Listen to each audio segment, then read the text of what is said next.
Being an ally is always speaking up. Being an ally is not being quiet. So now that we are paying attention,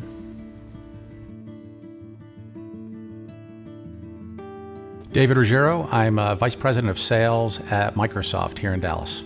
So I got recommended to come out here by one of my coworkers, a black man, Elliot Dunlop, who's been a great friend, supporter, and vocal member of the community at Microsoft. And also, he just recognized and he's helped me in terms of how to be a better ally for the black community. And it started about 1.5 years ago at work.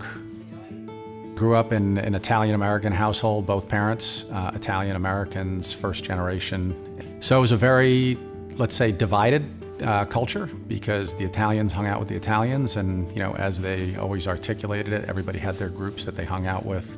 It wasn't unusual growing up around the community and in the household, hearing the N-word and hearing the jokes and the comments about pretty much every ethnic group you can imagine. And it was always kind of caveated by, hey, it's just a joke. Can't we joke anymore? It's just being fun and having a good time. And when you're around it every day like that, you mimic it and imitate, and that's what you hear, that's what you're accustomed to. Certainly, that's how I was.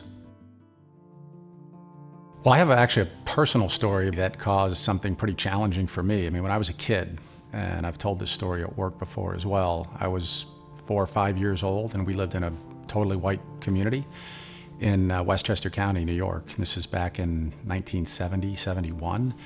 And I was a little kid out on my bike, and a group of young black kids came in, black boys, like 5 or 6 of them, and beat me up and kicked me off the bike, stole the bike, and left me crying in the street. So, that kind of was the first time I saw or had an experience, and it was a sad experience being around black kids, and that caused me to have a whole lot of racial tension, animosity, and fear, quite frankly, when I saw that.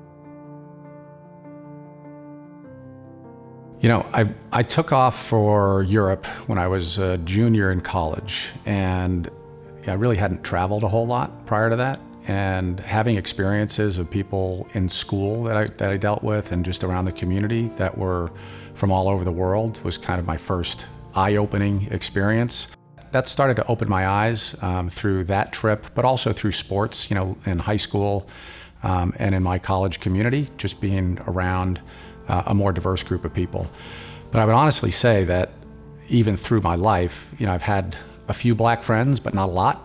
And it's really been a journey over the last 20 years, more in the last 10 years, frankly, where I've started to build those relationships stronger because I've been intentionally seeking it out. The realizations I'm having is that you don't get to just move on when you're black in the United States. So for me, seeing this and looking at redlining and looking at the 3/5 compromise and looking at all of the horrendous cases that have happened throughout the years of keeping black people down, whether that be through housing and therefore education, funding of public schools, job opportunities, advancement, policing, police brutality. It's stunning how bad it is. And it's stunning, frankly, in full vulnerability, how easy we forget it as white people and how easily society forgets it.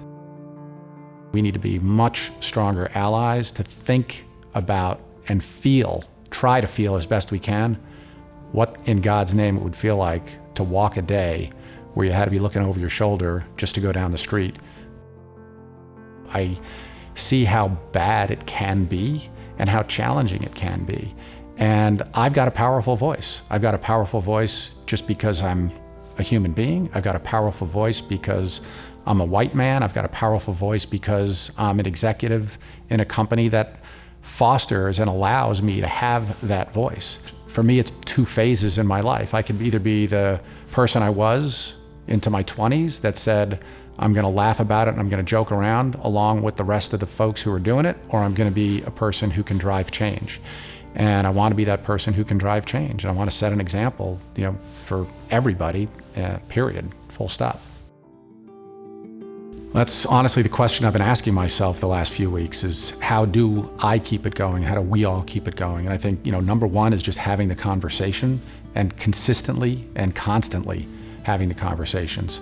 Number two for me is I've already, unfortunately or fortunately, whichever side of the coin it could be, been in tons of situations already where I've had to use my voice, where I can tell you 100% I probably wouldn't have said much in half of the cases because I didn't want to create tension in the conversation or tension in the people I was speaking to. And as long as it comes through with compassion and trying to drive understanding, and that's all I'm doing is trying to disarm the people I'm talking to, and me is saying, I don't have all the answers and I'm not right, but I know what's wrong, and we all have to realize to step up and look at these things with a more compassionate lens. I and all of us need to do a better job stepping up to be the strongest allies that we can, because we can get through it together. We're not going to convince everybody, but we can convince a hell of a lot more people to be compassionate.